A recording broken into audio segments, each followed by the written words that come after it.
ರಾಜ್ಯ ಕಾಂಗ್ರೆಸ್ನಲ್ಲಿ ಕುರ್ಚಿ ಕಿತ್ತಾಟದ ನಡುವೆ ಮತ್ತೊಂದು ಕುತೂಹಲಕಾರಿ ಬೆಳವಣಿಗೆ ನಡೆದಿದೆ. ಸಚಿವ ಸಂಪುಟ ಪುನರ್ರಚನೆಯನ್ನ ಒತ್ತಾಯಿಸಿ ಮೊದಲ ಬಾರಿ ಗೆದ್ದಂಥ 31 ಶಾಸಕರು ಹೈಕಮಾಂಡ್ ನಾಯಕರಿಗೆ ಪತ್ರ ಬರೆದಿದ್ದಾರೆ. ಈ ಪತ್ರ ಎಲ್ಲೆಡೆ ಹರಿದಾಡ್ತಾ ಇದ್ದು ಹಸ್ತಪಾಳ್ಯದಲ್ಲಿ ಸಂಚಲನ ಸೃಷ್ಟಿ ಮಾಡಿದೆ. ಜೊತೆಗೆ ಹೈಕಮಾಂಡ್ಗೂ ಹೊಸ ತಲೆನೋವನ್ನ ತಂದೊಡ್ಡಿದೆ. ಸಿಎಂ ಕುರ್ಚಿ ಕದನದಲ್ಲೇ ಬ್ಯುಸಿಯಾಗಿರುವಂತಹ ರಾಜ್ಯ ಸರ್ಕಾರಕ್ಕೆ ಇವತ್ತು ಉದ್ಯೋಗಾಕಾಂಕ್ಷಿಗಳು ಬಿಸಿ ಮುಟ್ಟಿಸಿದ್ದಾರೆ. ರಾಜ್ಯದಲ್ಲಿ ಸರ್ಕಾರಿ ಹುದ್ದೆ ನೇಮಕಾತಿ ವಿಳಂಬದ ವಿರುದ್ಧ ಧಾರವಾಡದಲ್ಲಿ ಕಹಳೆ ಮೊಳಗಿಸಿ ರ್ಯಾಲಿ, ಕಲ್ಲು ತೂರಾಟ ನಡೆಸಿ ಆಕ್ರೋಶ ಹೊರಹಾಕಿದ್ರು. ಉದ್ಯೋಗಾಕಾಂಕ್ಷಿಗಳ ಪ್ರತಿಭಟನೆಗೆ ಕೇಸರಿ ಪಡೆ ಸಾಥ್ ಕೊಟ್ರೆ ಇದೆಲ್ಲ ಬಿಜೆಪಿ ಪಾಲಿಟಿಕ್ಸ್ ಅಂತ ಹೇಳಿ ಡಿಸಿಎಂ ಟಾಂಗ್ ಕೊಟ್ರು.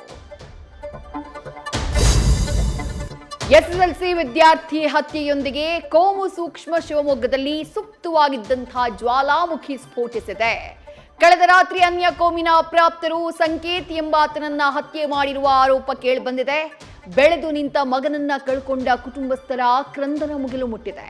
ಕೊಲೆಗಡುಕರಿಗೆ ಕಠಿಣ ಶಿಕ್ಷೆಯಾಗಬೇಕು ಅಂತ ಹೇಳಿ ಶಿವಮೊಗ್ಗದ ಜನತೆ ಆಗ್ರಹಿಸಿದ್ದಾರೆ. ಉತ್ತಮ ಆರೋಗ್ಯಕ್ಕಾಗಿ ನಿತ್ಯ ಊಟದಲ್ಲಿ ಹೆಚ್ಚು ತರಕಾರಿ ತಿನ್ನಿ ಅಂತ ವೈದ್ಯರು ಸಲಹೆ ಕೊಡ್ತಾರೆ. ಆದ್ರೆ ಈಗ ರಾಜಧಾನಿಯ ಜನ ತರಕಾರಿ ಸೇವಿಸೋಕೆ ಭಯ ಪಡೋ ಹಾಗಾಗಿದೆ. ಬೆಂಗಳೂರಿನಲ್ಲಿ ಸಿಗುವಂತಹ ತರಕಾರಿಗಳಲ್ಲಿ ಅಪಾಯಕಾರಿ ಸೀಸದ ಅಂಶ ಮಿತಿಮೀರಿದ ಪ್ರಮಾಣದಲ್ಲಿ ಪತ್ತೆಯಾಗಿದೆ.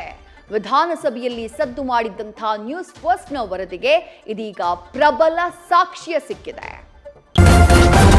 ನ್ಯೂಸ್ ಫಸ್ಟ್ ನಿರ್ಭೀತಿಯಿಂದ ನಿಮ್ಮ ಪರವಾಗಿ.